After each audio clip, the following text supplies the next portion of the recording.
Well, I grew up in Plainfield, New Jersey. Very poor, very depressed.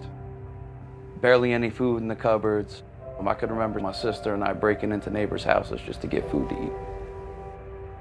My mother was a drug addict, and I didn't have a father. Back in 2001, I was selling drugs out of a bar. I wound up getting a fight inside the bar that spilled to outside of the bar, and they charged me with first-degree armed robbery. When you go in, they give you a blanket with a bunch of holes in it. You have no socks, no undergarments, just your tan suit. Then you hear the gate closed, and it's like a metal clinking sound, clink, clink, clink, clink, and that last one just happens like a crash. Reality sticks in. You recognize you're stuck in this box. You're not going anywhere.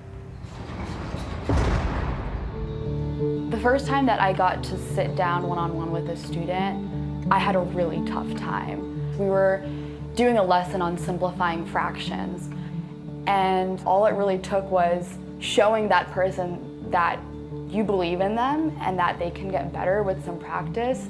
That's all it took. And he was able to say, like, you know what, you're right, this isn't actually that bad.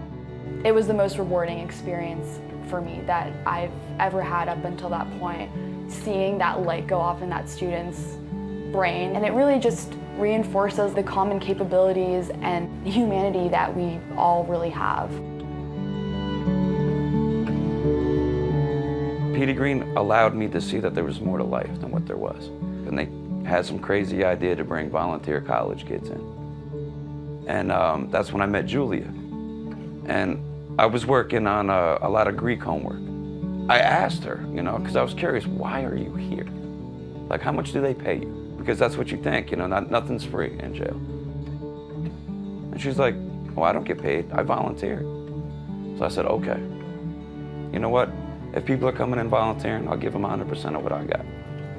I remember her talking about how it also opened her eyes that not everybody has opportunities like she did. Through that tutorship, I wound up getting a GED at Albert C. Wagner. When I got my GED, they continued to work with me and taught me how to write college essays. And I'm going to be graduating in a year with my master's in divinity. Who am I, right? A scrappy kid that grew up in Plainfield to be able to grace the steps of Princeton Theological Seminary. People from all over the world come here, and here I come. Because it was people that believed in me that allowed me to be here. All that people know is the box that they're stuck in. Education helps people see that there's life outside of the box. There's something more.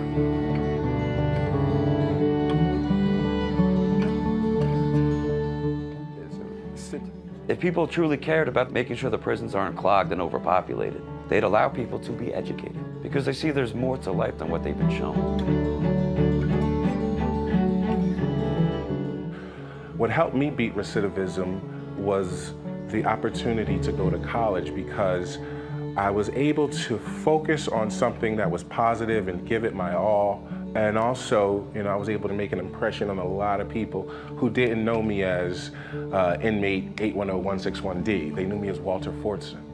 And they knew me as the kid who was probably the largest kid in the class, but sat in the front row and was always the first one there.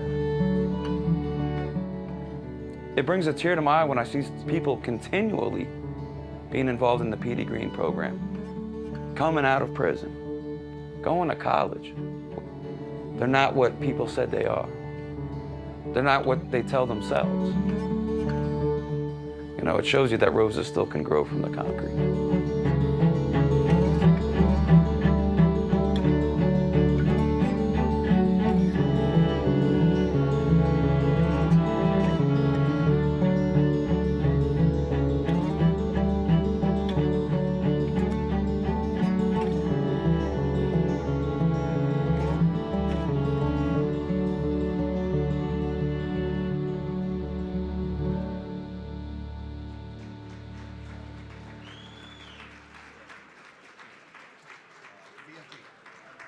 Please welcome to the stage your host for this evening, the Chief Executive Officer of the Petey Greene Program, Jeffrey Abramowitz.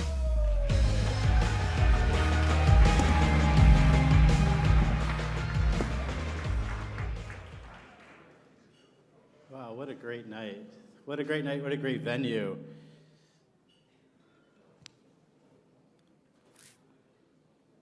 So I was trying to think in the last few days about how impactful words are and how impactful 3 words put together could be. I know some of you are thinking, the 3 words I'm thinking about are we need money. We're not there yet, auction's coming.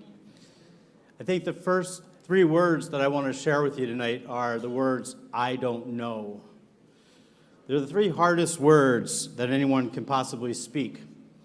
These were 3 words that no matter what age, what race, what religion, whether you're free or incarcerated, they're difficult to pull out of your mouth.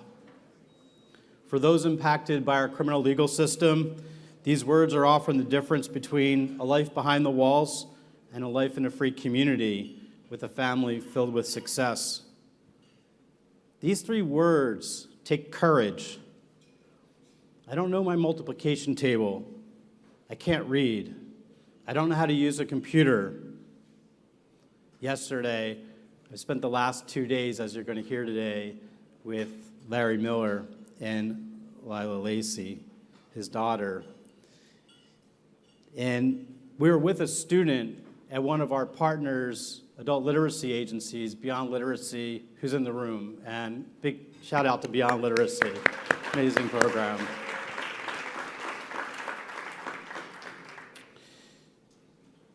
One of the students we were talking to said, I needed some courage to get here. I needed some courage to walk in the doors and at 60, 65 years old, 70 years old, say, you know what? I want to get my high school diploma. I want to get my GED. Courage. Courage. And he was so right. He was so right. 3 words I think about when I think about Petey Greene are, yes, you can. Yes, you can. The 3 words that our tutors, our volunteers, our staff rely on as they work with individuals who are justice impacted in every facility that we work in across the Petey Greene umbrella. Several months ago, I had the privilege of presenting at the Pennsylvania Adult Education Association Conference in Pittsburgh, Pennsylvania. A Petey Greene Program participant, a student, was receiving an award for Student of the Year. I was proud just in and of that. But as she told her story in a filled ballroom, I was in awe not only of how she spoke, but I could not stop looking at the 7-year-old granddaughter who was standing next to her, who was wearing her finest dress. And she was so proud of her grandma who was standing there accepting this award and knowing that her grandmother not only had completed her high school diploma or GED, but that she was going to be moving on and going to college. And then I turned around and was looking at my table and looking at the room, and everybody was really in awe of this woman who was sharing her story and her journey. But I turned to our table, and sitting at our table was her daughter, her grown daughter, who had tears in her eyes. And immediately after the ceremony, she walked over to me and she said, Mr. A, I'm going back, I'm getting my high school diploma now. This is the work that Petey Greene Program does. And this is the work and the reason that I'm so proud to be the CEO of this great organization. There are 3 words that are very personal to me and in my journey, and I want to share a few of them with you. 3 of them are, I'm sorry. I'm sorry. It was the choices in my life that landed me in a federal prison, and only 9 short years ago that I walked out of those prison doors to an entirely different world, to my daughter, my family, friends, and those that my choices impacted. I know those words may never be enough for some, but it helps me to sleep at night and rise in the morning and to do my part to make sure this world's a little bit better place. The other 3 words that I live by in the work that I do today are appropriate at this time of the season because they're hit the cutoff. We got any Phillies fans in the room? Yeah. Hit the cutoff. For those who don't know baseball, the cutoff person is the man between home plate and usually second base or shortstop. When the outfielder gets the ball, he knows he may not be able to reach all the way home with his throw, so he hits the man halfway between to make it more efficient so he can get there. It's teamwork. In regard to our criminal legal systems, we cannot fix the broken systems that we have today alone. We need each other to do it, to tutor and help educate others, to be curious and not judgmental. As many people who are justice impacted may not be able to pay for transportation, get to work on their first day, to have a nice tie for that job interview. They may not know how to do an interview or use a cell phone, may not be able to use a computer. They may not be able to avoid the challenges of addiction. They may not have food in their belly or a place to sleep. We live in a world where education can truly hold the key to the doors of generational poverty.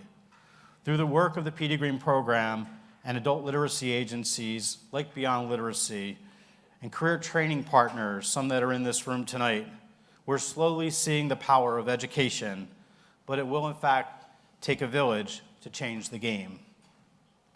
The reason we're here tonight is my 3 words for you: the Petey Greene Program. We are, in fact, the largest nonprofit, multi-state volunteer tutoring and educational support initiative in the entire country.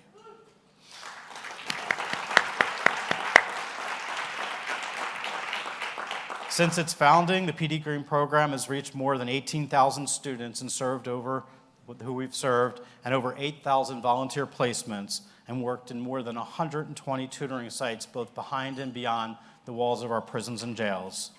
In the past year alone, we've built out and expanded a college bridge program. Chiara Benetola is in the room, and I give her a shout out. She's our executive director of a center I'm going to tell you about in a second. But our college bridge program, which helps people navigate from their high school equivalency to be successful in college. We launched the Puckhammer Center for Educational Justice and Equity, which Chiara is now the executive director of, and recently brought on our first DEI, Diversity, Equity, Inclusion Fellow. The center's target is to provide a national think tank and also to look at program evaluation across the country, and also a recognized fellowship program with individuals with lived experience. We began training individuals behind the walls with longer sentences so they can become tutors and tutor inside of the walls to make sure that learning never stops. In the past year alone, we've led over 35 workshops, keynote addresses, and presentations across the country and conducted 4 reentry simulations. We've developed and begun to implement a brand new 5-year strategic plan, which includes workforce development, digital literacy, financial literacy, and so many other components, including a scale across our country. We've received a pro bono support from NextPR, a New York public relations firm, and give them thanks for helping us with this project tonight. We've had our 5K in Boston, Philadelphia, and next year we'll be hopefully adding DC. We became a charity sponsor for New York City and Philadelphia marathons. We have youth programming across the country that blends basketball and the arts into our tutoring model. We recently, last week, received the Compass Pro Bono grant for professional development to help us make sure that we're financially sustainable through the years. Most importantly, we continue to change the lives through education and tutoring, using college students across the country to help individuals that have been impacted by our criminal legal system get smarter. The 3 words that I will conclude with are 3 words that I think our guest of honor tonight will be really familiar with. Just do it. Just do it. Larry and Lila talk about courage. The courage to rise to one of the largest, most successful organizations in the country and take a position to finally come out and tell your story. Larry currently is chairman of the board of Jordan Brand, and with the help of his his daughter. They travel the country sharing the word of his story and giving encouragement and support to young people. And as a testament to that today, I think some of those that have been in the room have seen us the past few days. We were at the Juvenile Justice Center today and met with some young people, some fascinating young people there today that got to ask questions of Larry. We were at Beyond Literacy yesterday. We were at Central High School yesterday as well. Sharing his story has become part of who he is. And I'm grateful that he's taken the time to come in and help us change the game. You're going to hear from Larry shortly. Tonight we have a lot to celebrate. We have much to recognize and be thankful for. The theme last night, where we had an event at the American Philosophical Society and a roundtable discussion, which was totally incredible, was changing the game. You see, we can't change the game alone. We need all of you to do it. And education needs to become a priority for everyone touching our criminal legal system. I also want to take a second to just give thanks to so many people.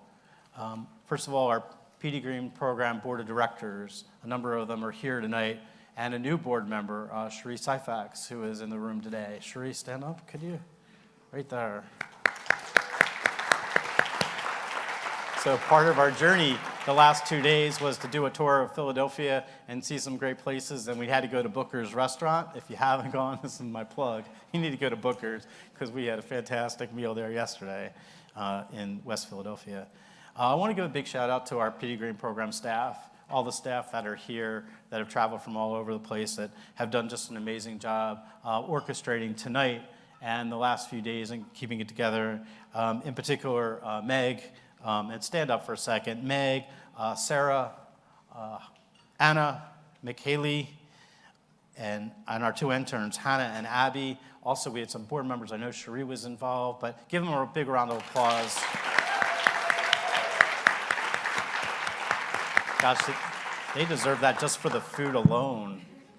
And I also want to give a shout out to Jackie Kelly, who's also been on our board, very, very instrumental in helping us get this project together. I want to give a thank you to all our volunteers across the country, to our students behind the walls and beyond the walls, to our educational community support, our correctional partners, and also our funders, some of which who are in the room tonight. Amazing job by Rivers Casino. I wish I could share with you the view of the bridge that I have right now from up here, but just incredible, and Rivers has been wonderful to work with. Last year we had Elmo and a drum corps. This year we had the Freedom Band, and a big shout out and thank you to the Freedom Band for joining us, helping us celebrate. Two other people that I need to call out. One is the door that's in the back, and if you have not met Brandon and Jeremy, you need to go meet them, and you need to see the door. But they drove down from Maine to be with us, and that is the actual prison door that housed them while one of them was incarcerated, and they were able to get that from the state of Maine. And they've traveled around the country. I have a picture in my office of the door directly in front of our U.S. Supreme Court. And they've taken that door everywhere to get the discussion going about how we can fix and improve in our criminal legal system. So thank you both, Jeremy and Brandon, and we hope everybody will go and get a picture with them. So you've heard enough from me, I think, but you'll hear from me the rest of the night a little bit more. I want to, well, we all know why we're here. We need to change our systems. We need to make education a priority. And that all costs money. It costs funding. It takes funding and financial support. Tonight, we're going to give you each an opportunity to get involved. And I was just amazed at the number of auction items that are in the back room, many of which are really reasonably affordable, but we're hoping that you'll make a donation to the Petey Greene Program, and all the proceeds from the auction will go to us. But I am just absolutely terrible at making these impassioned pleas for funding, and I think there's a much better person in the room to do that. And I'd like to, at this point, call up Sean Parr, who's going to help us get things started. I also want to mention there's QR codes around the room for all the auction items, so you can make donations using any of the QR codes. Sean, I'm going to turn it over to you. Do your thing. Thank you, Jeff. Appreciate that. Yeah. Thank you. Come on, give Jeff a big round of applause, everybody. There he is, right there. Come on, he's the man. He's our boss. He's the guy. It's interesting. I've been walking around this room for the last several hours, and by the way, what a great event. And I talked to so many people, and I'm standing here, I'm like, I got McKaylee, who welcomed me here. I got Stephanie sitting right over here, and Jackie, who's here, and it's great. I met Kimmel and Sarah, who runs she's our director, and Meg and everybody, and they're like, why do we know your voice? We hear it, and we know this voice from somewhere. Well, first, when I was got here, Monica thought I was a lead singer for Rascal Flatts with maybe it was the hair, but anyway, if you're a country fan, you got that. But I said, you know the voice, because if you've ever watched an award show in the last 30 years, you've heard this voice. Let me give you an example. If you've ever heard these words, in January, it's, ladies and gentlemen, welcome to the Golden Globes on NBC. There you go. I'm the guy behind the mic. In April, it's live from Las Vegas, the Academy of Country Music Awards on CBS. It's the American Music Awards later in the year. Miss USA, Miss Universe, every December for 30 years. It's Dick Clark's New Year's Rockin' Eve on ABC, live from New York. Here's your host, Ryan Seacrest. But tonight I get to say these words. I'm so excited to be here. Tonight I get to say, ladies and gentlemen, live from Philadelphia, it's the Petey Greene Program. Who's with me on this one? Who's with me? Yes! I'm excited. I flew in from Nashville, Tennessee, because Jeff said, Sean, we need the big voice tonight. We need the big voice. I brought a little Dolly Parton flair from Nashville, Tennessee. She said, Sean, you don't leave this state unless you bring a little bling with you. So I brought some bling. And I also brought some live auction items, including 4 tickets to the Philadelphia Flyers and a jersey to go along with it. Now, we're getting ready to start. We're in preseason right now. I'm a hockey freak. I love getting on the ice. We have great tickets. Let's bring up the jersey so you can see it. Here comes Meg now. This is our Philadelphia Flyers jersey. 4 great seats. This is our first live auction item. I think we should have a little fun. Opening bid on this one. Let's see if we get some hands going up. And I'm going to go down there because the lights are a little bright and I want to see your hands. So we're going to get the opening bid on this one. Oh, look at this. Autographed jersey. Kate says, I'm going to autograph this jersey for you guys. Somebody give an opening bid of $400 for 4 Flyers tickets and the autographed jersey. $400. Where's the first hand that's going up? $400. Let's see a bid at $400. This is the Flyers. These are great seats. We haven't even paid for the jersey yet. $400 opening bid. This is our first live auction item. First hand that goes up, you can. There it is. Jeff says I'm in. That's the boss over here setting an example. $400. Who's going to do it? $500. Here comes the bidding war. $500, Jeff. Now it's 5. I need 600. He said 500. Make it 600. 600. These are great seats. $500 one time. Imagine they're smashing up against the glass. You've got your Flyers jersey on. He's excited about it. $500 going one time. I need 600. $600 from the front row. This is what I'm talking about. Don't leave me hanging, Josh. Come on. 600. Make it 7. I'm coming to you. Make it $700. I'm going to go one time. At 600, I'm going to go twice. At 600, need 700 to get me going. He shakes it off. He says, Visa, not everywhere I want to be tonight. Not quite yet. That's okay. Make it $650. $650 on the last call. Yes, he likes a discount. Ladies and gentlemen, it's like Walmart. The prices are falling. $650. Make it $675. Josh, you're in. $675. $700. $700. He shakes it off once at $675. Twice at $675. Last call. Last chance. This is a steal tonight. Watch him go across the blue line. Are they going to score? Sold. $675. Give him a round of applause. What just happened? I'm so excited.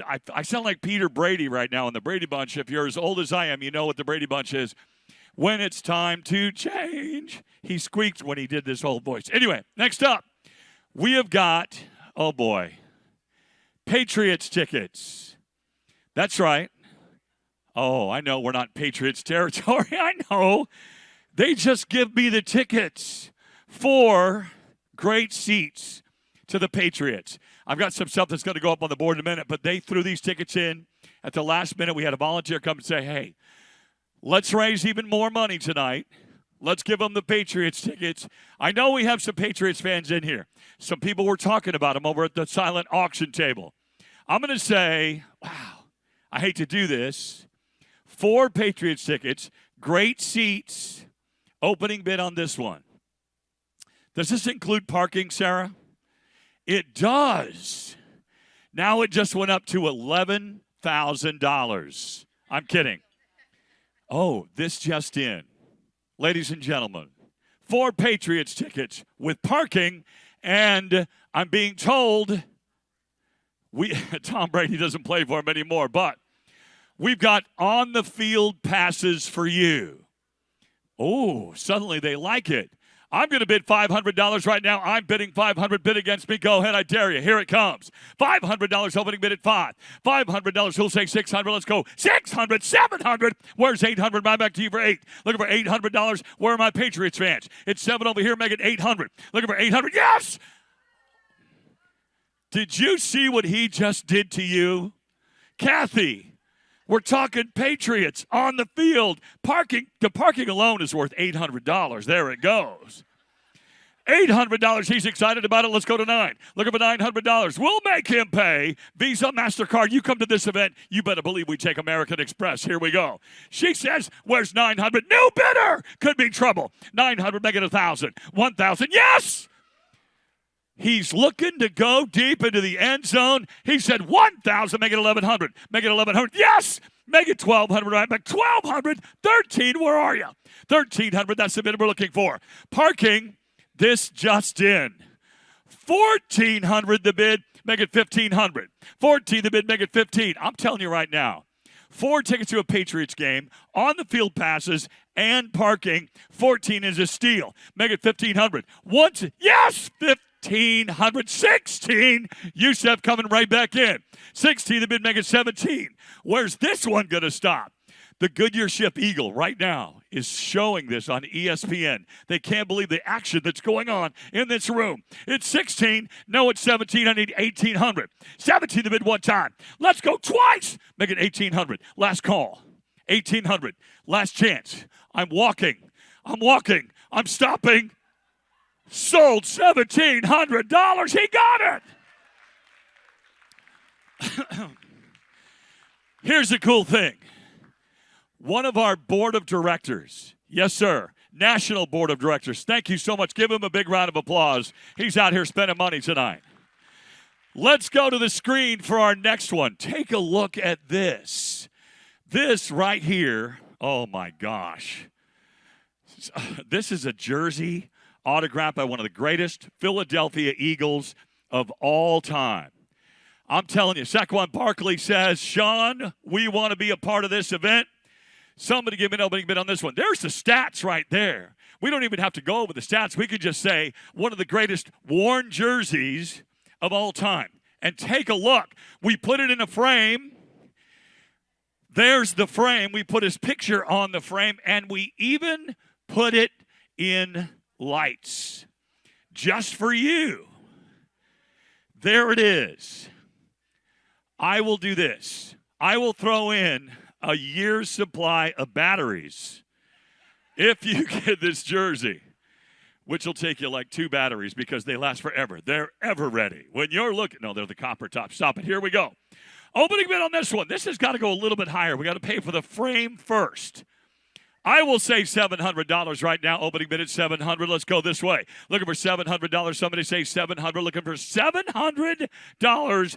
And I'm shocked that we can't get $700. One of the greatest Eagles of all time. Opening bid at $700. That would be a bargain. You hang this in your office. People come in. You got a conversation starter like that. Hang it in the man cave. Hang it wherever you want. Hang it outside the car window at night and show the world you've got the greatest jersey. $700. I'm going to go one time at $700. $700. I'm going to go twice. I've gone twice now, which means if you raise your hand, you could steal this jersey for $700. Last call. Last chance. $700. Here it comes. Watch it go. That's all right. You come to me afterwards. You say, Sean, I want that jersey. I'll sell it to you for $700. Let's move on to our next item. Wow, one of the greatest Eagles of all time. Look at this. Do we have any country music fans in here? Where are my country music fans? All three of us. That's okay. We're mighty. We're mighty. I've done country radio for over 40 years. I live in Nashville, Tennessee, and every year the CMA Fest happens. Every year, it sells out when tickets go on sale in 20 minutes. What happens on Thursday, Friday, Saturday, and Sunday at Nissan Stadium is every major artist plays Nissan with a different country superstar closing each night. And I mean Jelly Roll is there, and Carrie Underwood, and Luke Bryan, and Jason Aldean, and Morgan Wallen, Brad Paisley, you name it, and they film it for a television special. Only on ABC. I have to say it like that when you do. That's a habit for the award shows. But this is the most unbelievable opportunity. I can't believe when Jeff told me they had CMA Fest tickets, it's been sold out for 6 months. It happens the first week of June every year. So here's what we have. 2 tickets, impossible to get. They're for 4 days. You get 4 days of great seats inside Nissan Stadium. Here's what else happens. 250,000 people take over Nashville. They close Broadway. They have a stage at the river.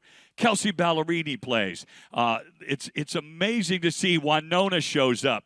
People, you're like, wait a minute, I'm outside. It's noon. I'm at the river, on the Cumberland River, and the greatest artists in the world are out there playing for me. You better believe it. They have a 90s stage over in front of Bridgestone Arena.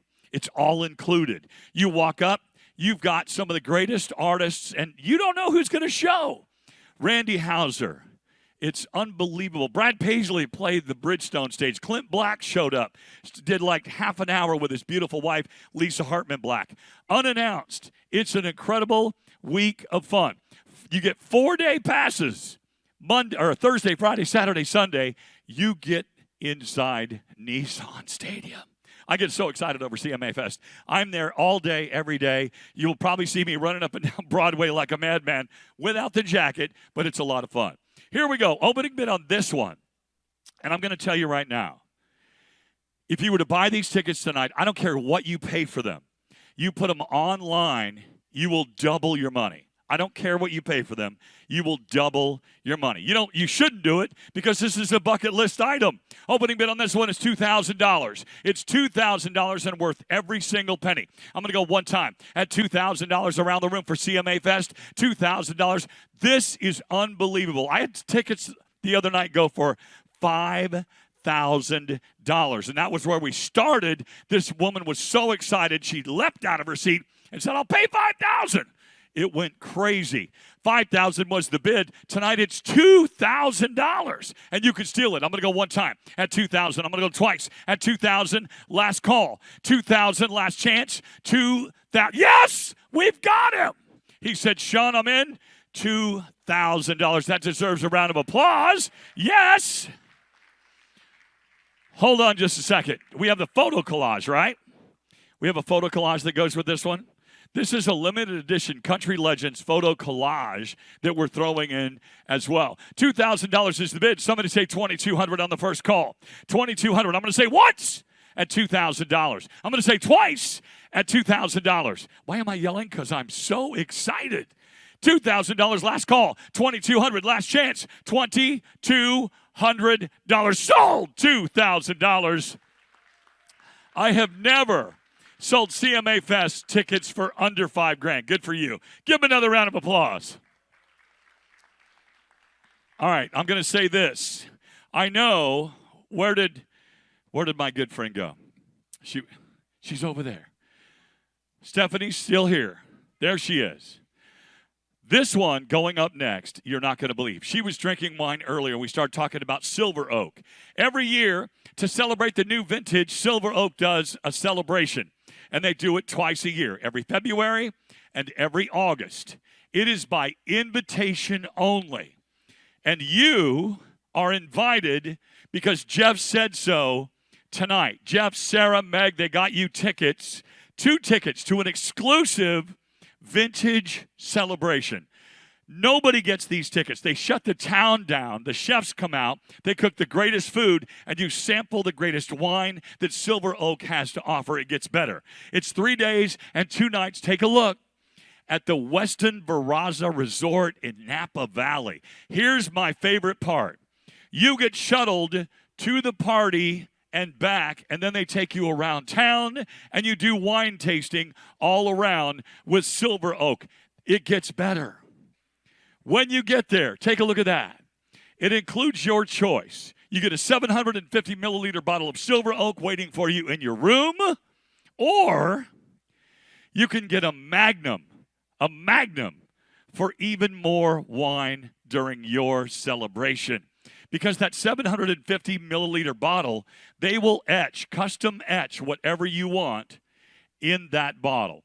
Happy anniversary, insert name here. Happy birthday, insert name here. This is a celebration, and this is so much fun. My wife and I have been there 3 times. I'm from Southern California originally. Napa was a 4.5-hour drive, and we did it all the time. But this is invitation only. Opening bid on this one, and it's a little higher. Fiona says, you got to buy this. You got to buy this. This is it. You ready? I have never done this. $3,000 is the opening bid, and that's for 3 days and 2 nights at a 5-star Westin Barraza Resort. $3,000 is the opening bid. I have never started it. At $3,000, I'm going to go one time. At $3,000, wine tasting. This will be a bucket list item too. You will go there, and you will say, I can't believe how spoiled we were when we showed up at the Westin Barraza, in the lobby of the Westin Barraza. Also, wine tasting every afternoon for free with you as a guest. Opening bid here it goes. Let's do it. $3,000. I'm going to go one time at $3,000. I'm going to go twice at $3,000. Are you on? Wait. Well, look who's bidding. She had a glass of wine in her hand earlier, and she said, Sean Parr, I really want to go. Stephanie's in for $3,000. Give her a round of applause. Here we go. $3,000. That's the bid I'm looking for. We need $3,200 to keep it going. I need $3,200. I'm going to go one time at $3,000. We got it. Could be some trouble. $3,200. Look who's into the bidding over here. Make it. I'll tell you what I'll do. You know what? Can I just stop it right now? Andrew, do you mind? Can we stop the bidding right now? $3,200. Stephanie, are you going to go any higher than $3,200? You're asking, okay. That's okay. $3,200. I'll tell you what I'll do. You match $3,200. I'll stop the bidding right now and I'll sell 2.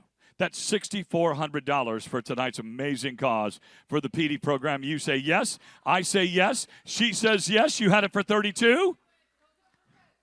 You don't have to go together. I'm saying this is 2 different packages. She says yes. She says yes. Sold. Sold. $6,400. Yes. That is how we do it. One more. I've got one more. One more package.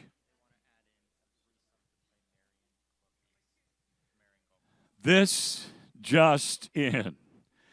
Wow. That's pretty incredible. Jeff, I don't know where this one came from, but whoever donated it, thank you. Threesome. If any golfers, let me rephrase that immediately, quickly. If you're a golfer, like I am, last name's Parr, I got to know how to play golf. 3.2 handicap, just in case you're looking for somebody for your scramble tournament. Throwing it out there. Here we go. We've got a threesome at Marion. That's incredible. You just don't walk on and say, I want to play one of the greatest golf courses in the world. A threesome of golf. I will do this. I will pay for parking for the golf cart your entire day. Opening bid on this one has to be, it's Marion, for goodness sakes. One of the greatest golf courses in the world that you can say you played. Opening bid is $2,000 on this one. They just got this. They just gave it to me. $2,000 opening bid at $2,000. Looking around the room one time for $2,000. I'm going to say $2,000. We got a bid at $2,000. Attention on the first tee. Ladies and gentlemen, now teeing off. Gentleman wearing the white T-shirt. Here he is.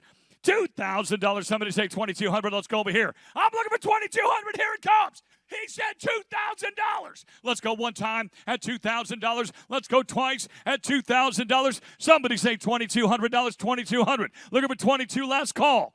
This just in. When you walk into the pro shop, all the tees and ball markers you can grab in your hand and shove in your pocket. I got you. I'll cover that cost. No problem. He says 2. Who says 2,200? Looking for 22. Last call. Looking for 22. Last chance. He said, sell it, Sean Parr. I say, sold. $2,000. There it goes. I've got one more, Jeff. Just one more, and I'll let you get back at it. This is our last auction item for bid. This is fun. Thank you for putting up with me tonight. I certainly appreciate that. I'll start drinking decaf any minute now, I promise. Here we go. I've got Gaia, Costa Rica. If you've ever thought about going on an exotic trip, I want you to see these pictures. Look at this. This is 4 days and 3 nights. That right there is the resort. It's in the middle of the rainforest. The beach is right down the street. The shuttle takes you right to the beach. They will also take you into the forest for a private tour. Your concierge will hook you up with anything you need to get hooked up with. My favorite part about this, there are only a couple of dates. May 1st through November 19th are your valid dates, but it doesn't expire. If you can't use it this year, use it next year. Can't use it next year, use it in 26. Can't use it in 26, you put it in a drawer and forgot about it, use it in 27. This is an incredible opportunity. 4 days and 3 nights. When you arrive, you walk in, and you can do it then, or you can wait, put your luggage away, get all nice and pretty, and then go down and get your 60-minute massage. Breakfast is also there. Did I mention the tropical rainforest and the tour? Opening bid, Gaia, Costa Rica, Sean, for 2 people, 4 days and 3 nights in that resort. Our concierge sets you up perfectly. Opening bid on this one, okay. Let's say $22,000, no. Let's say $1,500, and let's go from there. I've got her. She said I'm in. $1,500, let's go. $1,500, she can't believe it. She raised her hand. I've got $1,700. Give me $1,900. Look at 19. Back in it now. Yes, $1,900. Give me $2,000. $2,000. Give me. Look, his hand is staying up. $2,000, now it's $2,200. 22, make it 24. Make it 2,400. 24, make it 2,600. Right back at 2,600, he said. 2,600, looking for 28, make it 27 on the first call. 26, make it 27. He likes it, 2,600. One time. Costa Rica, 2,600. Twice. This just in. Jeff, and I know Jeff, he will make sure that our concierge, and I'm telling you, I know our concierge. When you call there, they will take care of you. They walk you by the hand to the resort. They make sure you have everything you need. It's $2,600. You had it for $25. I'll stop the bidding right now. I will sell 2. I'll match your bid at $25 and give him a $100 discount. Will you stay in at $25? You liked it at $25. She says yes. I say sold. You just got a discount. Sold. $2,500. $5,000, ladies and gentlemen. Come on. What? What just happened? This just in. Jeff, I've got one more. The girls just threw this at me and said, come on. Thank you. I gotta shout out our guys real quick. This one, by the way, Brian, Ken, thank you guys and our incredible sound crew. You guys are awesome. This one was one of the greatest speeches of all time. I am such a Jason Kelce fan. I don't care where he is, ESPN, what he's doing, waiting for College Game Day to start, dancing on a stage, on his podcast, being a dad. He is the greatest, and he's from right here in Philly. He is the best. He represented your Eagles the best way he knew how, with class and dignity. Okay, not as much class all the time as he should, but it's Jason Kelsey. The speech, there it is. Opening bid, I'm going to put it, make sure. There it is. You can look at this. Meg, where do you want me to start this? Can we have some fun? Meg has something to say about this. You better believe it. You're going to hold it up. My Vanna White, ladies and gentlemen. Let's go. This is our last item up for auction. I'll tell you what I'll do. I'll start the bidding right now, and I'll say $100. Who'll say $200? I got $200. I need $300. Let's go. This is our last item. He said $200. It's Jason Kelsey, for goodness sakes. Are you kidding? If Travis was here, he'd tackle us all. $200. Make it 3. Looking for $300. $300. Now it's 4. Looking for $400. Back at 4. This right here only increases in value. It's at $300, make it $400. I'm going to go one time at $300. Somebody say 4. $300 going twice. Somebody say 400. Last call. $350. Where are you? Yes, big $350. I'm sorry. You know what he said? He just said this. I was like, really? Hold my beer. $400. He's back in. Make it 4.5. Make it 4.5. One time at 400. I'm going to go twice at 400. Last call, 450. Last chance, 450. Here it comes. Watch it go. One more time around the room in my natural speaking voice. Ladies and gentlemen, sold $400. Thank you for the bid. Thank you all for your bids. Let's have a great night. Jeff, I'm going to turn it back over to you. God bless you all. Thank you, everybody. Thanks, man. Thank you. Thanks. I don't know what he's on, but I want some of it. Whatever it is. We're going to get moving. We got a lot more to do. Before we go there, Eli, are you in the room? Where are you, buddy? Where are you? Eli, stand up. So I don't know how many of you have had a chance to walk over and see this absolutely amazing eagle that was welded and crafted together by the window. But I am so proud of Eli, and if you don't know the name Eli Diamant, you're going to know it at some point in time, because the craftsmanship on that eagle is incredible, and I'm super proud to say that Eli is he's our regional director out in Pittsburgh, and you're doing a great job out there, Eli. Amazing. Just go over and take a look at it, but if you can bid on it, great thing. I did send a picture of it to Jeffrey Lurie and said this would look great on your front lawn. Didn't hear back from him yet. We're going to move on now, and the next item today is something that I've been looking forward to all day, actually for the last few days, and I want to bring up our guest of honor today. I got to meet Larry Miller. Several years ago at Just Leadership Banquet in New York, and Larry was there and with his daughter, and we got to talking and met, and then ironically we stayed in contact a little bit, but most recently last Wednesday I spoke at the U.S. Chamber of Commerce and appeared late in the afternoon, and who was a speaker directly before me? It was Larry Miller, and he was there speaking about second chance hiring for people that have gone through the criminal legal system. His daughter, Lila, who is lovely, is the author of the book Jump, and we'll be giving out some of those and giving some of those books out there also for auction tonight. But Lila graduated Central High School with me, and we had the privilege of going back there to share and talk to students this week. It was really impactful. But I want to play a short video if we can, and then we'll bring Larry up. On September 30th, 1965, some friends of mine and I were drinking cheap wine, and I was angry. One of my friends, one of my gang members had been killed not too long before that.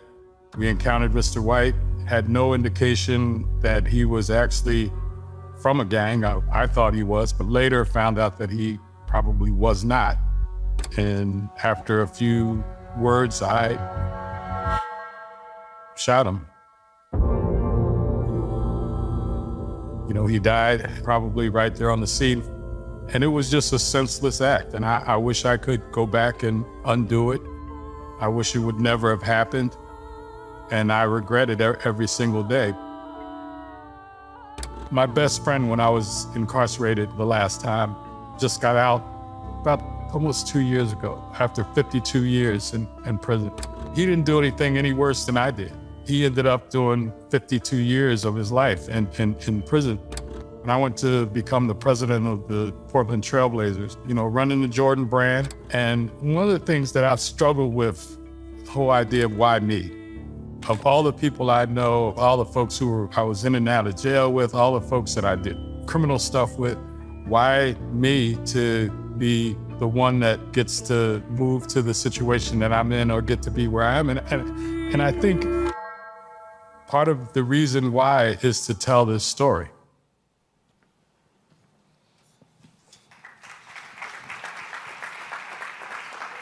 Ladies and gentlemen, Larry Miller.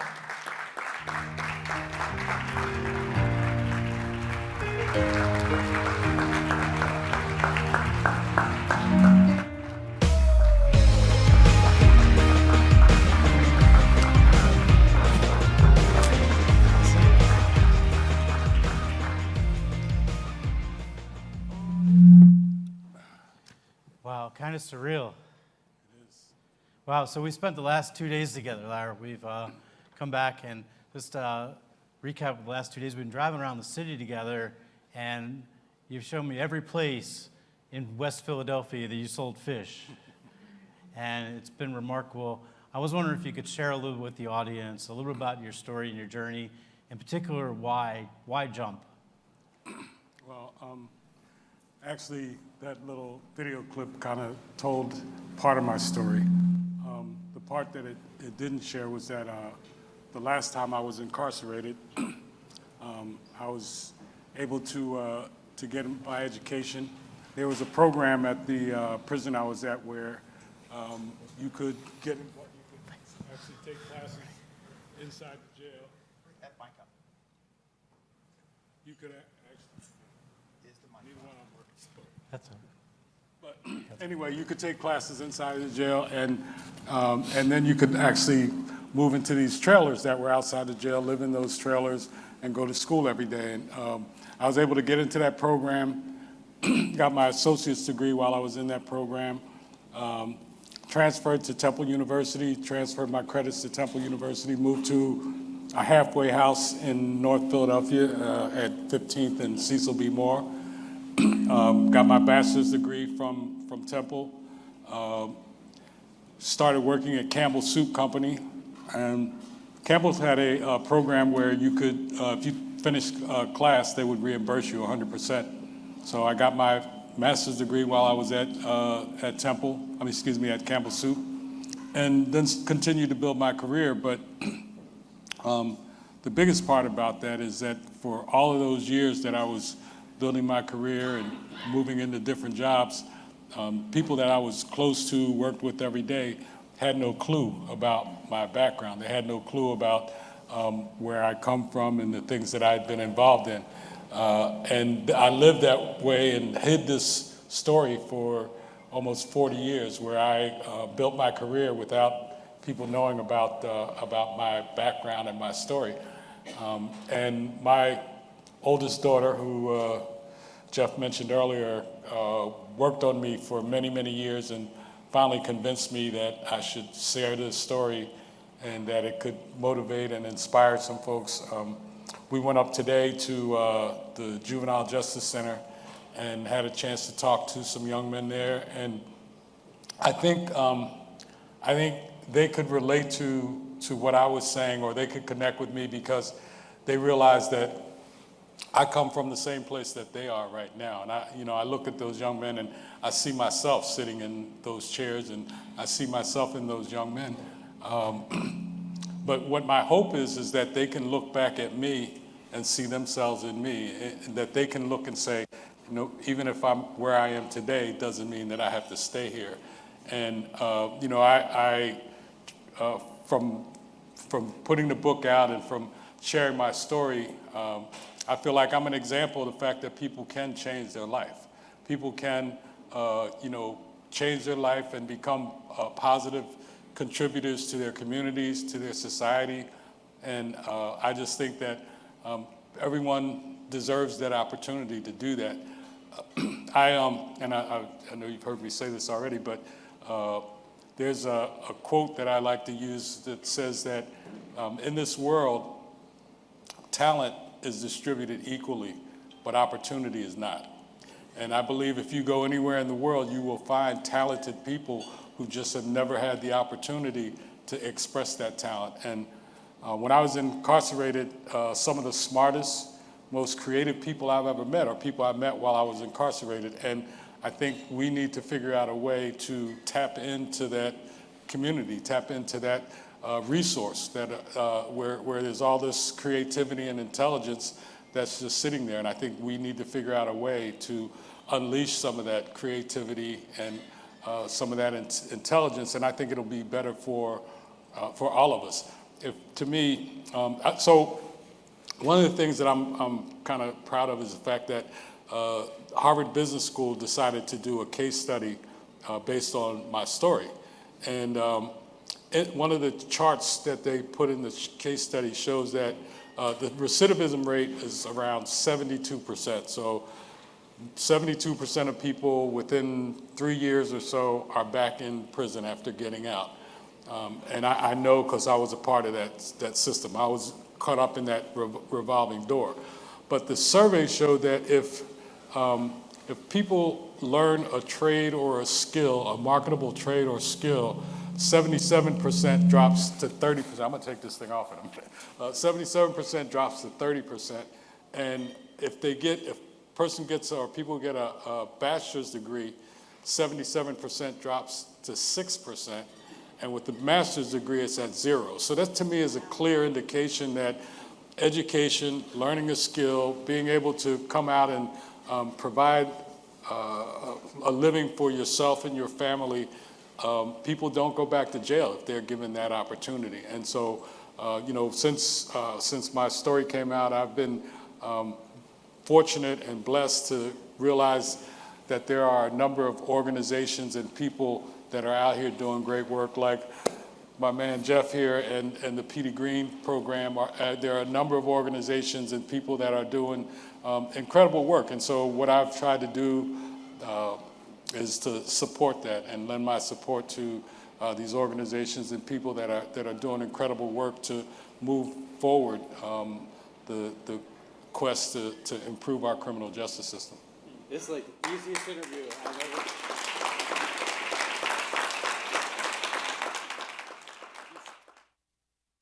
You said so much. I want to go back on a few things. One is, so you should know Larry got his GED inside of prison. Camp Hill. At Camp Hill, and got his GED at Camp Hill, and went on to graduate Temple University.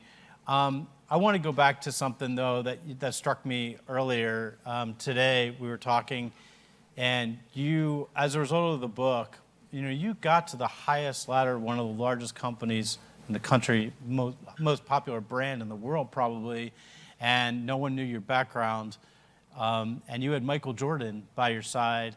And I was wondering, when you decided to publish Jump and come out and tell your story, what was the process that you went through, and what did Michael have to say?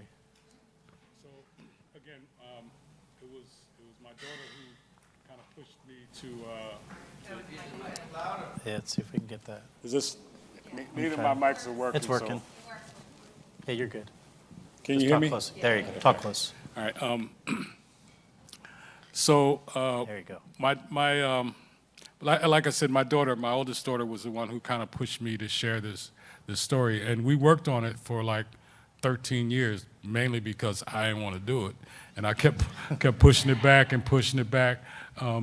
But finally, we agreed, and we were moving forward with it. And I had a list of people that I wanted to make sure I had a chance to talk to and share it with personally before they heard it some other way. And at the top of that list were Michael Jordan and Phil Knight.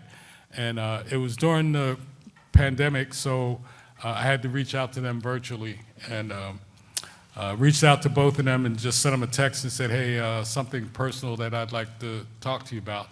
And hear right back from Phil Knight, hey, let's do this on Monday. Hear from MJ a little bit later. So I ended up talking to Phil Knight first, and I kind of go through the story and share with him that my daughter kind of, encouraged me to share this story. And go through it, and he said, when I was done, he said, wow, when you said something personal, I didn't know what to think, but I can tell you for sure it wasn't this. And, but he said, I think your story is not only inspirational, but it's aspirational, and you should definitely share it, and I will help you however I can. The next day, I ended up talking to MJ, and basically, same thing. I go through, tell him the story, and when I talked to him, when I was done talking, there was silence on the other end, probably like 2 seconds, but it felt like a half an hour. And then finally, he said, I agree with your daughter. You definitely need to share this story, and anything I can do to help, don't hesitate to reach out. And so I figured that if those two guys felt that I was doing the right thing, then that kind of gave me a little bit more encouragement that I was doing the right thing. I think if either one of them, I think if either one of them had been reluctant, I probably still would have done it, but I would have been a little bit reluctant in doing it. But the fact that they were encouraging just kind of made me feel that even more so that I was doing the right thing by sharing the story. You said something else today in a meeting we were in, and my jaw dropped. And I'm hoping you'll share it with the audience, because one of the things you talked about was some of the people you had the opportunity recently to talk to. And I was wondering if you'd be able to share that, in particular the family of one of the victims. One of the positive things that came out of this for me is that I had an opportunity to meet with the family of the young man that I shot, and it was an emotional meeting. I had an opportunity to express to them my sorrow and remorse for what I had done, and each one of them spoke and talked about how it affected them, but at the end of each one of them speaking, they said, "But I forgive you." And it was just an amazing feeling for me. We hugged, and there were tears, and it was just an emotional situation. And that really kind of was almost like a full circle moment for me, because over the years I've been focused on and working on forgiving myself for what I had done. And I've definitely asked God for forgiveness, and to have the family be willing to forgive me was really something that made a major difference for me. And it was probably the best thing that could have come out of me sharing this story. Wow. Well, I have to tell you, I spent the last 2 days with you and your daughter and her daughters, your granddaughters, and it was a really remarkable time, just seeing them engage and embrace you, and how you tell your story and being part of that journey. I also have to be honest with you, it was kind of cool for me, because I'm driving in the car, I'm asking, well, what's Michael Jordan's yacht really like? And have you been on it? I'm curious, we have a lot of people in the audience that work in education, that work in the criminal justice system, and are volunteers and students. But we talked last night at the Philosophical Society about changing the game. What do we need to do to change the game when it comes to youth violence and incarceration, and really turning the tide from what's happening? I guess I feel like if I knew the exact answer to that, the problem wouldn't exist anymore, because I would share the answer. But to me, one of the things about that I feel about the violence that's happening in our communities, I think that there's that for the young folks in our communities today don't value life, not their own or anybody else's. And I think part of that is, and I understand that because I understand that mentality. And I think part of that is because there's not a lot of hope among young people in our communities. And so They don't see anything beyond what's existing around them. And again, they don't place any value on their own life or anyone else's. And I think we got to figure out how to address that, how to let them know the importance and the value of life, and I think provide hope for them to be able to know that they have an opportunity to move forward with their lives and to be able to be productive people in society. I think right now that's not the case, and I think, like I said, the value on life is just not there. Like I said, on their own or anyone else's, and I'm not sure what we need to do to fix that. I think from the situation of people coming back into society from being incarcerated, I think we need to start while people are still incarcerated, preparing people for when they get out. Statistically, I think it's something like 92% of people who are incarcerated at some point are going to get out. The goal should be they come out better people than they were when they went in. And that's only going to happen if we are doing things while people are incarcerated to help them become better people.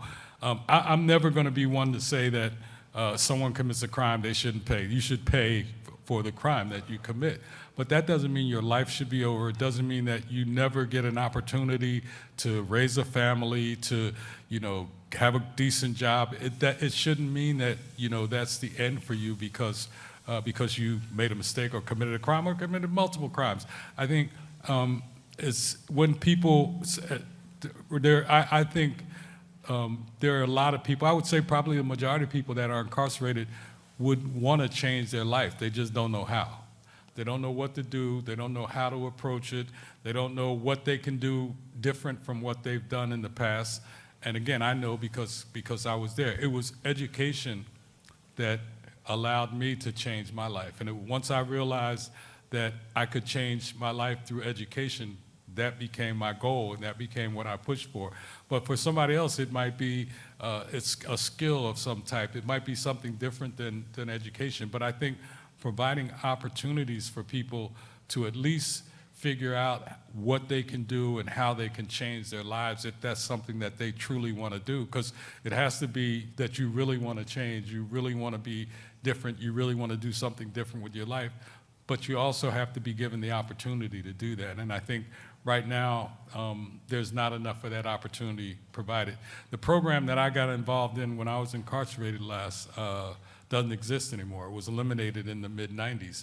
So if I was coming out today, I couldn't do what I've been able to do because the opportunity is not there anymore. So we need to look at, and this was something I was able to get involved in while I was still incarcerated. I didn't have to wait until I got out and try to figure out what I was gonna do. I was still inside, or at least in the program, and I was able to start to pursue my education while that was the case. And in most states right now, that's not the situation. There are some states where, they're much more fast forward thinking when it comes to providing people opportunities.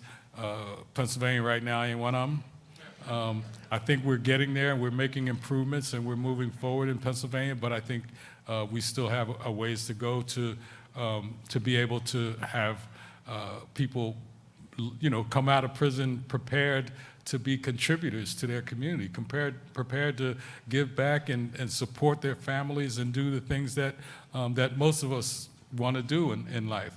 So again, I think we have to start while people are still inside and start to prepare people for once they get out.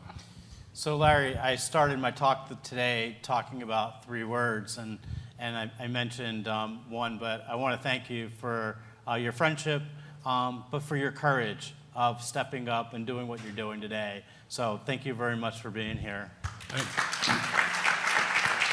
Thank you. And I just want to say thank you, Jeff, for inviting me. Thank you to the Petey Greene Program for allowing me the opportunity to share some thoughts and insights with the folks here. And keep up the good work that you guys are doing here, and let me know how I can continue to support. So before we stop, there's one thing we do have to do.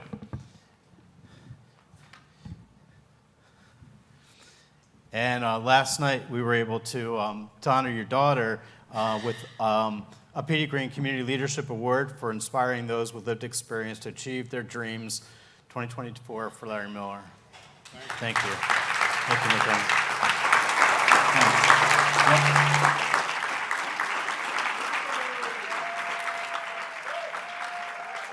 There you go. Excellent. So, more to do. We have more to do, and we're going to give some time, I promise, for the auction items, for you to mingle, to finish the unbelievably great food that's being served tonight. But I got to do something, so can you turn the house lights up a little bit?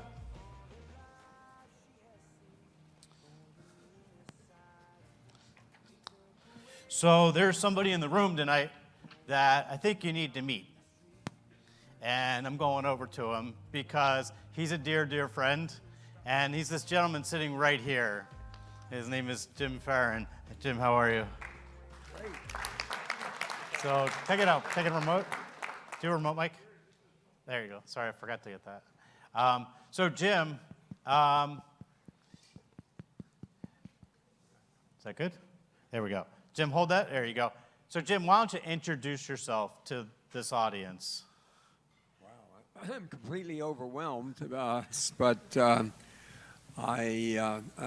a guy who started out as a tennis player, and the tennis player always seemed to get a lot of things that others wouldn't. I had a lot of opportunities, but I then thought that I would make some other changes. And the greatest change I ever made in my life was marrying a gal called Marianne. And we ended up going to 9 overseas countries in 17 years with 6 kids. And as I was trying to create something for myself, because I'd gone through enough money that I could give it to my kids so they would not need it when they got out, and I had a huge need to try to help people. And I think that's the most powerful blessing you can possibly have, is a feeling that I want to do something to help somebody. And I was carrying that around with me, and my wife at that point was going to school and doing great, and my kids were doing great. And I thought, what the heck am I going to do? And it suddenly occurred to me that the answer was really very simple. I'm going to help people. I'm going to help people. I'll find a way to help people. And I'd tell some of my friends that, and they'd look at me and say, Jim, are you serious? And I said, yeah, I want to help people now. And I was wandering around the campus at Princeton, and I ran into a guy, and he said, can you help me get across the road here? I'm not feeling real well at all. So I picked him up, kind of. And at that moment in time, I said, I know what I got to do. I've got to go out and find some people to help who really need the help, And I saw this opportunity, and believe it or not, I went into a prison and talked to the man who was running the prison. And he said, you're kind of a weird guy. Where the hell are you coming from? And I said, well, I'm not really, I know where I'm coming from, but I don't know so much where I'm going. But maybe we could just start a little bit and see where that takes us. And so I started by just going into a prison myself and talking to the people there, and I thought, gee, you know, I could be there. I could be there. But I didn't end up there. But what can I do to help? And then it came back to me real clearly. I'm going to start a program that'll reach so many people, and it'll keep going. It won't just be a one-off. It'll keep going, and it'll multiply, so that the multiplier will put an incredible number of people who didn't know they had the capacity to get education can get it. And I started to build the thing around just a few people, and soon we had over 100. And I thought to myself, darn it, this thing can really go.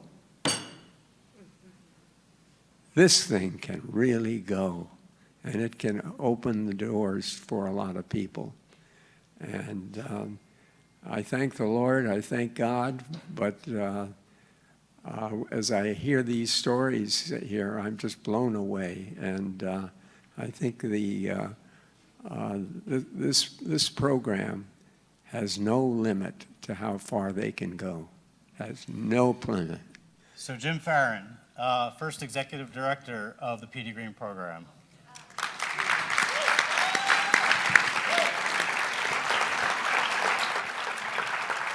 So we're not done there yet, because Jim told you a little bit about himself, but I think there's somebody in the room that can do a far better job than I can. And I want to introduce you to our past board president, Yusuf Dal, who's going to come up and say a few words.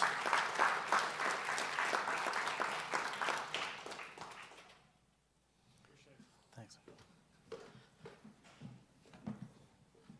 Well, good evening, everyone. Thank you so much for attending tonight's event. Thank you to Larry Miller, to all of the volunteers, to all of the donors to make this incredible night possible. So I'm honored to have the chance on behalf of the Board of Trustees to say a couple of words about Jim Farron. When Jim was asked to start the Petey Greene Program, he wasn't asked to just lead, he was asked to be a pioneer. Because at the time that Jim was approached by another visionary Princeton grad, there was no organization, there was no employees. All that really existed was a vision and a charge given to Jim by a gentleman named Charlie Puckhammer. Is that okay? Perfect. Oh, that is loud. And so if anyone knows about pioneering, it's incredibly difficult, because it requires you to build something of substance and significance, but that inherently requires the help and support of other individuals. And there's probably no person that was better equipped to lead that charge than Jim Farron. And I'm a personal testament to that, because all I set out to do was have coffee with this guy when I was a graduate school student, and 10 years later, I'm still involved with the Petey Greene Program. So that tells you just how infectious his enthusiasm was and continues to be to serve the Petey Greene Program and to serve people who were less fortunate than he was. So, having been involved with the organization for 10 years, I've traveled to many different cities with Jim, and I've heard him make the Petey Greene pitch many times. And the front end and the middle of that pitch would vary depending on the audience, but Jim would always end his pitch by telling the story of how Charlie Puckhammer approached him and how Jim said no initially, and I don't blame you, because pioneering is hard. But through an act of providence, Jim was convinced that this was where he needed to be. And so Jim would share that story, and he would say, now we're in, 20 different colleges, or, 10 different prisons.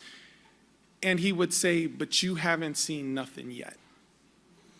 And so I'm going to channel my inner Jim Farron here, and I'm proud to tell all of you that we are now the largest prison tutoring education program in the country. Yes.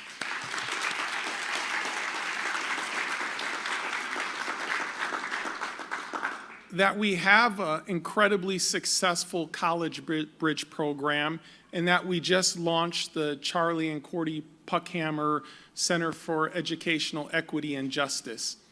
But with all of your support and with all of your commitment, I assure you, you haven't seen nothing yet. Collectively, we can achieve our vision to ensure that every person who is justice impacted has the opportunity for educational opportunity and educational advancement. Thank you for your support of the Petey Greene Program.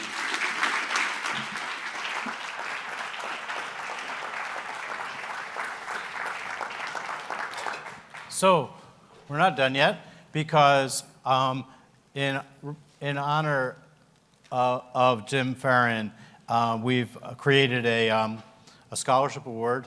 The first time that we're going to be doing it, it's called the James S. Farron Volunteer Award.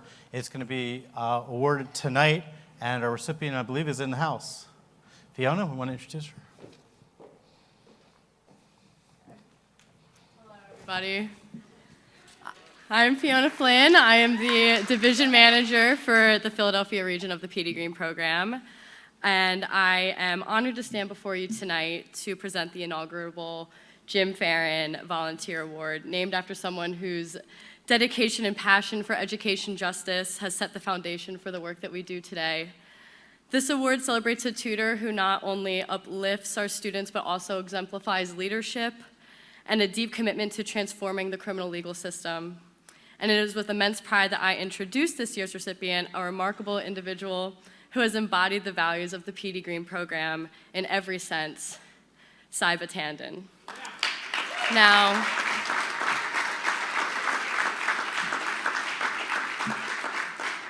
every regional team was tasked with nominating a tutor of their choice. And not to brag, obviously, Philadelphia won out. I don't think it was much of a competition, no offense to the other regions, and I am here to read what our team of 3 wrote to advocate for Saiba to win this award. Saiba has been a passionate and dedicated member of the Philadelphia PGP community throughout her 4 years as an undergraduate student at Swarthmore College. Her commitment to education, equity, and justice has shone brightly in her roles as tutor and leader, particularly at SCI Chester. For those of you who do not know, that is the state correctional institution in Chester County, where she has served both GED students and associate's degree candidates through Eastern University's prison education program. Saiba's steadfast dedication is evident in her impeccable 91% attendance rate, a testament to her reliability and sense of responsibility towards the students there. One story that I want to highlight that illustrates Saiba's profound impact involves her longtime student, Brian, who was just weeks away from his final GED attempt before his release when Saiba left for a semester abroad at Oxford University. After Saiba left, Brian would regularly tell new tutors that I would attempt to pair with him. No pressure. But my last tutor, Saiba, was truly amazing, and she knew how to explain these concepts so well that I completely understood, and no one's gonna get through to me like she got through to me. And they were then scared to work with him, and I was like, Brian, you're scaring all of the new tutors away, like other people can help you. But his playful comments really reflected how much her teaching resonated with him, and when he ultimately passed his GED on that final attempt and was released just 2 weeks after that, Saiba's joy was palpable even from a different continent when I wrote her an email to share the news. And she responded by saying, "This is probably one of the best emails that I have ever received in my life." And added that she was actually planning on joining a choir society that sings at prisons near Oxford. And I think that this moment highlights the deep connections that Saiba builds with her students and the commitment that she has to their success. Beyond her tutoring, Saiba has taken on leadership roles within Swarthmore's campus chapter, organizing tutor dinners and coordinating weekly carpools to ensure that other volunteers coming from campus arrive on time to tutoring sessions at SCI Chester. Her influence stretches far beyond the classroom, as shown by her decision to focus her senior thesis at Swarthmore on the experiences of individuals inside Pennsylvania's carceral system, influenced primarily through interviews with justice-impacted people, highlighting their stories and how those experiences have shaped them, and is a critical exploration of how identity is reconstructed by systems of surveillance and incarceration. This summer, Saiba also served as lead tutor at SCI Chester and helped oversee 20 volunteers, ensuring smooth operations across multiple tutoring sessions every week. She commuted over an hour each way, 3 times a week, to make it to the facility by 7:45 in the morning, coordinating between volunteers and my endless text messages to her to facilitate successful sessions for these students. Saiba is truly a powerhouse, embodying the dedication, leadership, and passion that define the Petey Greene Program. I am devastated to lose her at the end of this year, and I will do my best to convince her to put off law school and to be our next fellow for the Philadelphia region, shameless plug. And it is with great pride that we nominate her as the first recipient of the Jim Farron Award.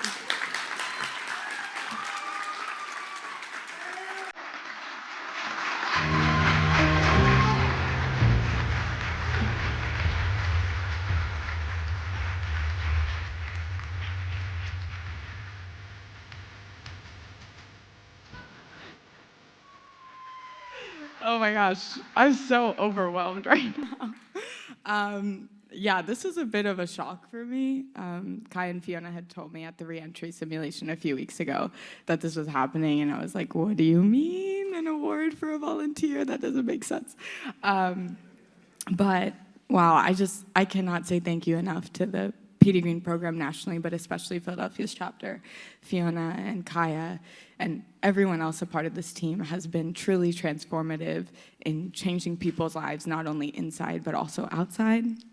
Like Fiona said, I've been tutoring since my freshman year at Swarthmore, and everyone probably shares this experience, but when I first told my parents, I'm gonna go tutor men inside of prison, they were like, no, you're not.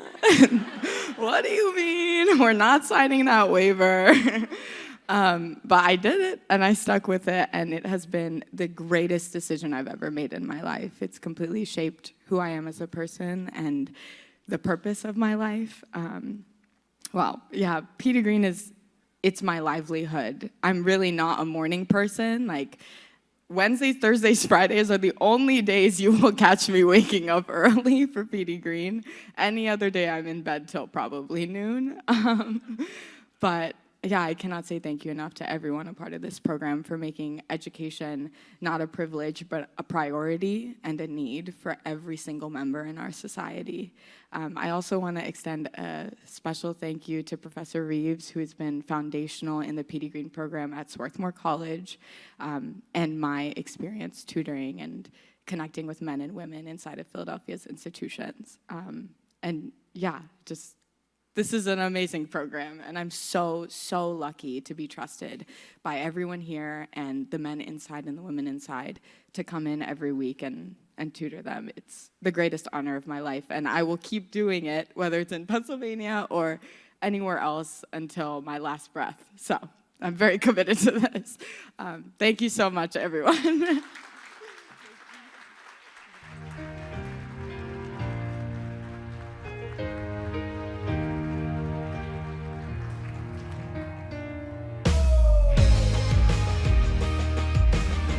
Here's your check. Congratulations. Thank you. This is what we do. Thank you, Jim. We're almost at the end, but I would like to take 1 second before I introduce our closing guest. I wanted to take a second to thank our sponsors tonight, because this all doesn't happen for free, but our sponsors on the board have just been remarkable. And I want to thank all of you for jumping in and helping make this a reality. So we can't thank you enough. Also, Cherie and Tracy Syfax, thank you so much. Also jumped on board tonight. And everybody, it's been a remarkable evening. I been the CEO of the Petey Greene Program for 18 months about, and during that time, we've been in transition. We've been growing. We've been doing some exciting things and doing some different things, really becoming innovative and becoming recognized across the country. And as we grow, one of the needs that we have, which I am just absolutely thrilled to have recently filled, is the need for an executive director of business development and strategy. And I want to introduce you to just the most incredible person. I'm looking forward to working with her. She's about in her 4th week of work, so please take it easy on her. Colette Johnson. Diamond, shine bright like a diamond. Thank you, Jeff. It's actually my 3rd week, so please be kind. Thank you, everyone, for being here tonight. There has been so much energy and joy in the room and fun, and I'm just thrilled to be here and part of the Petey Greene team. When Jeff asked me to join the team, there was no doubt in my mind that I wanted to come be part of the Petey Greene Program because this organization puts people at the center of their work. It's about the students, it's about the tutors, and it's about all of you that took time out of your day to come here and be with us and to learn and to support. Before joining the Petey Greene Program, I had the opportunity to work in a facility. It was a maximum security men's facility out on the West Coast. And I was there leading a 3-hour seminar in literature. And I remember when I walked into the visitation room, something that I noticed, at first it actually didn't stick out to me that much. It was just something kind of I noticed in the room, was that the vending machines in the visitors' room were empty. And over the next 3 hours, I was able to spend time talking with the men there. We had really thoughtful conversations. The seminar asked students to step out of their comfort zone. It asked them to think critically and to be vulnerable, to go out on a limb and share their thoughts about challenging text. And I've taught at the collegiate level, and the quality of the conversation was on par with any of the Ivy League institutions I've taught in. But over the course of the time I spent with the guys there, one of the things I learned is that for some of them, in 20 plus years at the facility, they had never had a single visitation. And this visit was actually on a Monday. It was the Monday after Easter Sunday. And, people knew what it meant that myself and my team had chosen to spend that holiday on an airplane, traveling very far, to come be with them the next day instead of being at home with our families. And, if you're wondering why do I think about the vending machines when I remember back on this day, and it's because for me, correctional facilities can be places that are very lonely, that can be empty, that folks can confront despair, and yet every space has the potential to also be filled with hope and human connection and the power of education.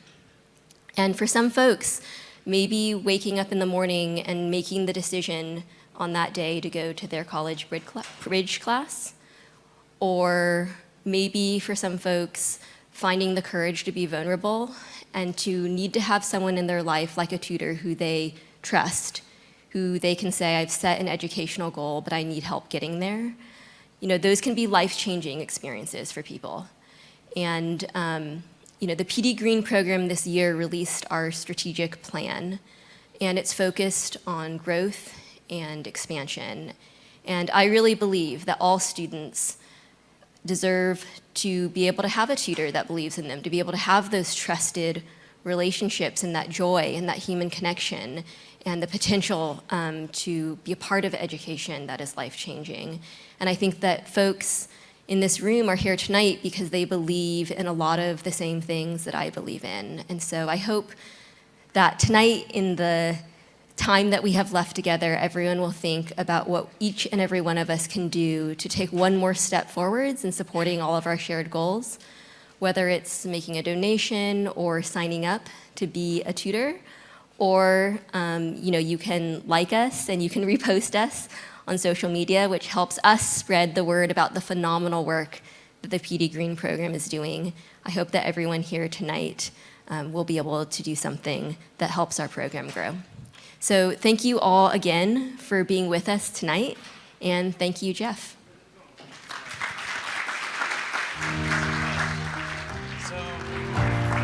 Before we close out, I have these wonderful books. So I'm curious, in the room, does anybody have a birthday that was within the last week? How about within the last month? Come on up.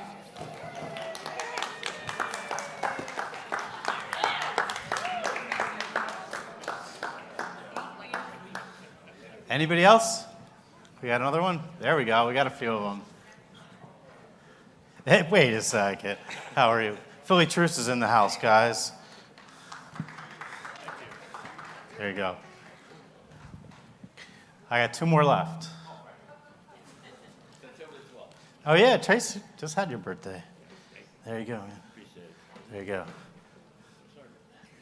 So I just want to again thank everybody for being here. We have time left tonight. There's food left. I want to give a big shout out foremost to my wife Lisa, who's in the room, and my daughter Rachel, and her husband Ben, my son-in-law are here supporting. They're always.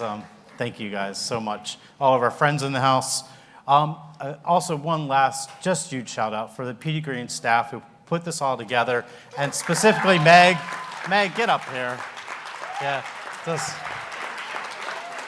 So for the last year, we've been working to make this happen, and in every organization, there's this glue that is there, and Meg she's the glue that has kept us together, and she's the efforts of all of tonight. But Meg, thank you. Thanks. So with that, I'd like to encourage everybody, drink, eat, have some more food, and take advantage of the auction items that are still here. The auction's going to be going for how much longer? So you have another 20 minutes. So get around. Also, Larry Miller's still in the house. If you have one of those books, you might want to get him to sign it. And enjoy. Everybody, till next year, hopefully another Going Green. Thanks, everybody.